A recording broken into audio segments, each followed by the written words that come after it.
ಎಷ್ಟೇ ಕಷ್ಟ ಇದ್ದರೂ ಕೂಡ ಕೋಟಿ ದುಡ್ಡು ಕೊಡ್ತೀನಿ ಅಂದರೂ ಕೂಡ ಗಂಡನಿಗೆ ಯಾವುದೇ ಹೆಂಡತಿಯು ಇಂತಹ ವಿಚಾರಗಳನ್ನು ಮಾತ್ರ ಹೇಳಬೇಡಿ. ಇದರಿಂದ ಮನಸ್ತಾಪಗಳು ಹೆಚ್ಚಾಗುತ್ತೆ, ಗಂಡ ಹೆಂಡತಿಯರ ಸಂಬಂಧಗಳಲ್ಲಿ ಬಿರುಕು ಬಿಡುತ್ತೆ.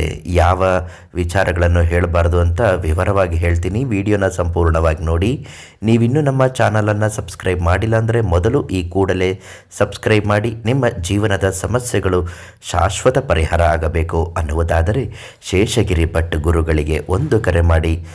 ಎಲ್ಲ ರೀತಿಯ ಸಮಸ್ಯೆಗೂ ಉಚಿತ ಮಾರ್ಗದರ್ಶನವನ್ನು ನೀಡ್ತಾರೆ. ಗಂಡ ಹೆಂಡತಿ ಸಂಬಂಧ ವಿಶೇಷವಾದ ಪವಿತ್ರ ಬಂಧನ. ಇಂತಹ ಸಂಬಂಧದ ಅಡಿಪಾಯವೇ ನಂಬಿಕೆ, ಪ್ರೀತಿ.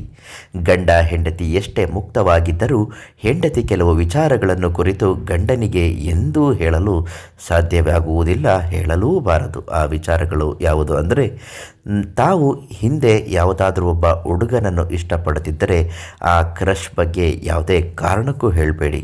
ಹೆಚ್ಚಿನ ಮಹಿಳೆಯರು ಮದುವೆಯ ಮೊದಲು ಅಥವಾ ನಂತರ ಜೀವನದಲ್ಲಿ ಕೆಲವು ವ್ಯಕ್ತಿಗಳ ಬಗ್ಗೆ ಮೋಹವನ್ನು ಹೊಂದಿರುತ್ತಾರೆ.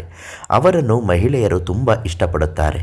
ವಿವಾಹಿತ ಮಹಿಳೆಯರು ತಮ್ಮ ಮೋಹದ ಬಗ್ಗೆ ತಮ್ಮ ಪತಿಗೆ ಎಂದಿಗೂ ಹೇಳುವುದಿಲ್ಲ, ಹೇಳಲೂಬಾರದು.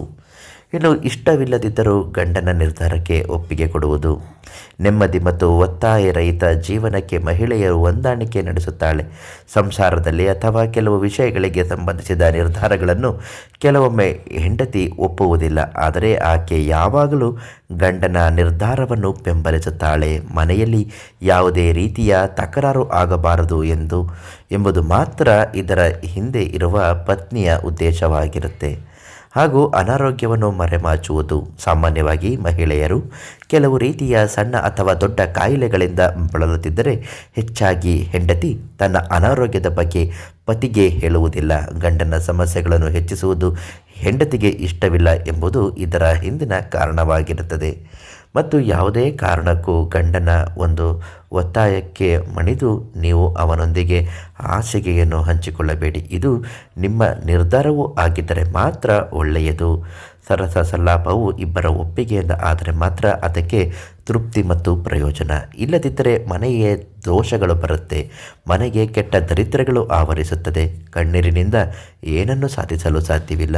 ಮನೆಗೆ ಏನಾದರೂ ದೋಷಗಳು ಆಗಿದ್ದರೆ, ಮಾಟ ಮಂತ್ರ ವಾಮಾಚಾರದ ಸೂಚನೆಗಳಾಗುತ್ತಿದ್ದರೆ, ಮನೆಗೆ ನಕಾರಾತ್ಮಕ ಶಕ್ತಿಗಳು ಆವರಿಸುತ್ತಿದ್ದರೆ ದೈವಜ್ಞ ಗುರುಗಳಾದಂತಹ ಶೇಷಗಿರಿ ಭಟ್ ಇವರಿಂದ ಒಂದು ತಾಯ್ತವನ್ನು ಮಂತ್ರಿಸಿ ಮನೆಯಲ್ಲಿಟ್ಟುಕೊಳ್ಳಿ, ತುಂಬ ಒಳ್ಳೆಯದಾಗುತ್ತೆ. ಎಲ್ಲರಿಗೂ ಒಳ್ಳೆಯದಾಗಲಿ. ನಾಳೆ ಮತ್ತೊಂದು ಮಾಹಿತಿಯೊಂದಿಗೆ ಭೇಟಿ ಮಾಡ್ತೀನಿ. ಧನ್ಯವಾದ.